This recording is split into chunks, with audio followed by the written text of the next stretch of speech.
Donc moi c'est Arnaud, tout le monde m'appelle Nonos.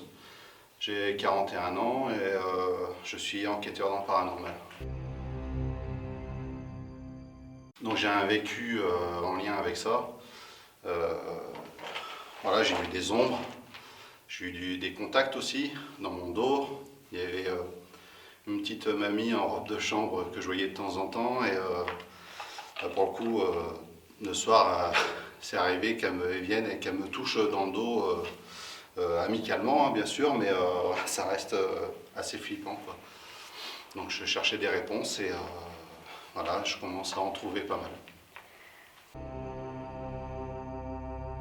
La toute première enquête, elle n'était pas super intéressante, dans le sens que c'était une butte, une mode castrale on appelle ça, où ils avaient construit une tour, une sorte de tour d'observation pour voir les ennemis arriver de loin. Mais la première, vraiment, où j'ai eu des résultats et qui m'a fait vraiment flipper, c'est dans un cimetière. Et pour le coup, là, j'ai carrément filmé des mains en ombre, hein, vraiment qui passaient sur moi. Donc c'est ça, c'est vraiment en vidéo. Et, là, pour le coup, je me suis posé la question de savoir si je devais arrêter ou pas, quoi. Et du coup, j'ai continué. Donc, il y en a une, c'est ici, forcément.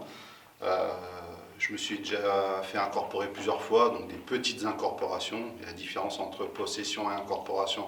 Incorporation, c'est jamais bien longtemps. Et surtout pour exprimer à travers nous quelques mots. Et ici, par contre, il y a quelqu'un qui s'est exprimé à travers moi. Donc, le mot, on voit bien qu'il est prononcé par ma bouche, mais c'était pas ma voix. Et donc, c'est ici, c'est une des 3 enquêtes qui m'a marqué. Dans le camp aussi, le chapitre 3, où je me suis demandé si je devais partir ou pas. Est-ce qu'on essayait de me pousser vers l'extérieur? Je ne sais pas, mais j'étais pas bien du tout. Et forcément, le cimetière avec les ombres, là, j'ai dit quand même, j'ai réussi à capter ça. C'était ma 2e enquête, j'ai dit, ils sont là, quoi. Il y a vraiment quelque chose. Je crois que c'est lors de séances de Spirit Box, dans un hôpital abandonné, où j'ai carrément eu des réponses intelligentes à mes questions, des mots bien clairs, ou quand je demandais si ils avaient besoin de moi, ça me répondait non, pas moi, et d'autres mots aussi comme ça que j'ai eu vraiment audibles en plus à l'oreille et sur place, donc ça c'est juste magique. Le pire souvenir, je crois bien que c'est encore une fois dans le camp, hein, où ça met un bon coup de stress d'un coup, après on relativise, mais la porte qui s'est claquée à la fin du chapitre 2, je crois que ça m'a mis un gros coup de stress, comme rarement en enquête hein, d'ailleurs. Déjà la possibilité d'aider ceux qui en ont besoin, parce qu'on pense aux vivants, et en fait il y en a qui sont décédés et qui ont besoin d'aide. Ce que j'aime aussi, c'est pendant mes analyses découvrir des PVE, donc des gens qui étaient à côté ou autour ou un petit peu plus loin par peur, et ils parlent. Et ça parle beaucoup, bien plus qu'on l'imagine. Quand on a du bon matos pour capter l'audio, c'est incroyable ce qu'on peut avoir, et ça j'adore, quoi. Aux analyses, découvrir ce qui était à côté de moi en enquête, ça c'est top. Ce que j'aime pas le plus, je crois, c'est quand je rentre dans des lieux qui sont saccagés. Ça, j'aime pas.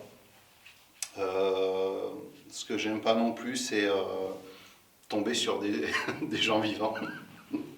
Quand on est en enquête, enfin moi, en général, je suis tout seul.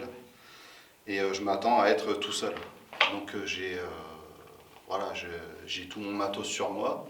Et ce que je veux pas, c'est tomber sur des gens mal intentionnés. J'ai une bonne carcasse, mais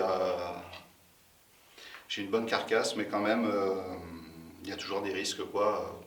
Ils soient à plusieurs et qu'on se fasse piquer le matos.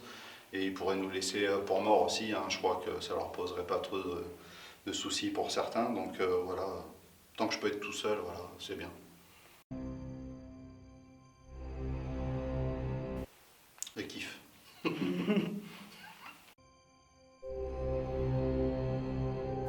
Ah, il y en a plusieurs, mais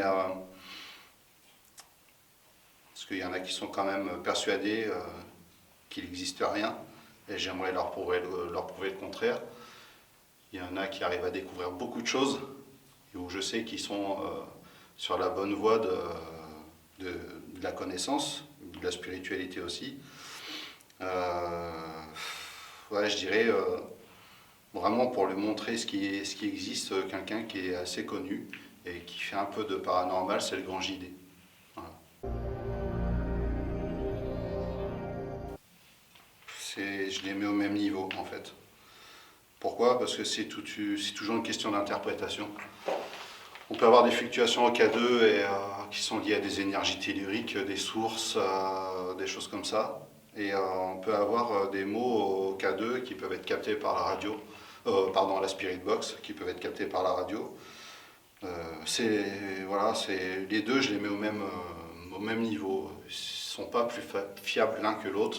C'est toujours une question d'interprétation. Vraiment, quand on a à la Spirit Box des réponses vraiment intelligentes à nos questions, ça c'est top. Et au K2, ici, il n'y a aucun réseau électrique. Et je crois que ici, avec le K2, j'ai eu 0 fluctuation. Mais pour le coup, s'il y en avait eu une, ça pouvait être que lié à une présence, parce que tout le matos, moi, il n'est pas en Wi-Fi.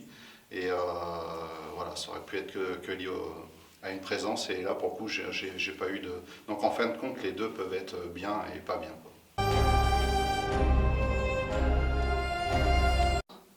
Ah, c'est obligé. J'ai envie de dire même à une vie après la vie, surtout.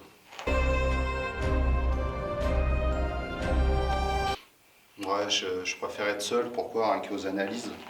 On est toujours à même de croire que c'est un PVE alors que c'est le collègue qui a pu chuchoter.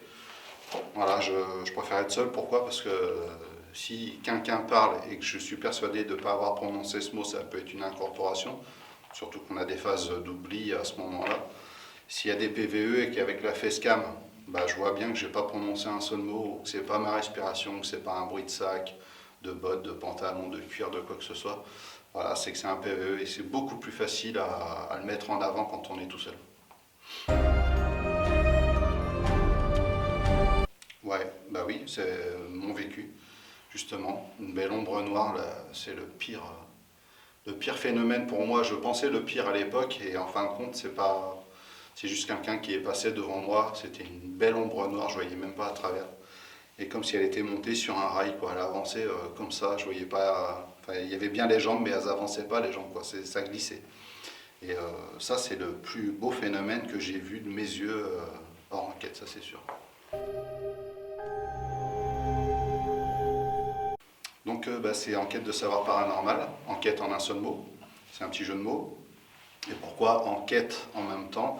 Parce que j'avais besoin de réponses. Donc j'arrive à peu près à 3000 abonnés, là on est on est fin octobre 2019.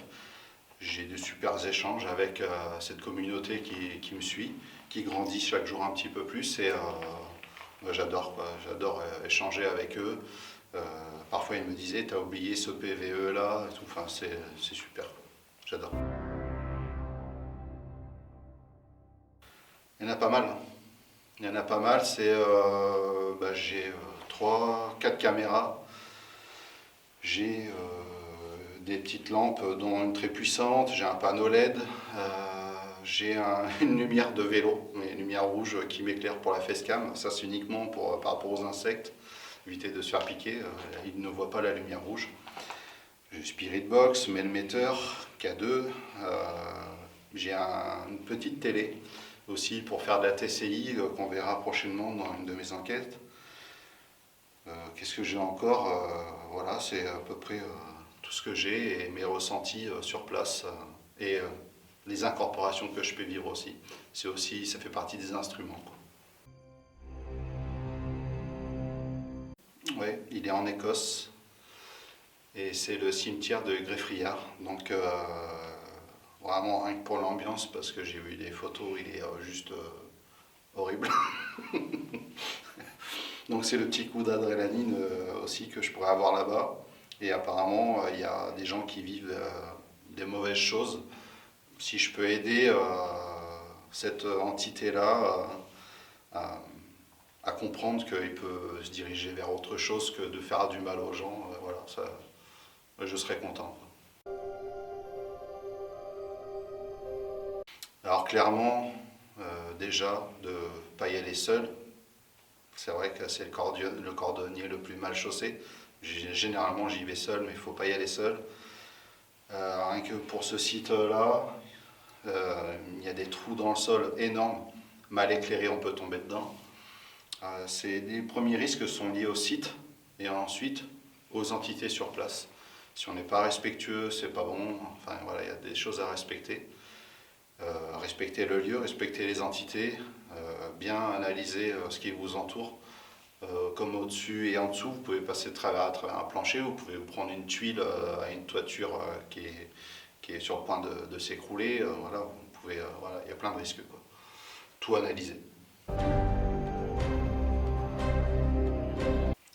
Je continue mes petites enquêtes. Voilà, ce que je fais, j'aime bien. C'est une passion.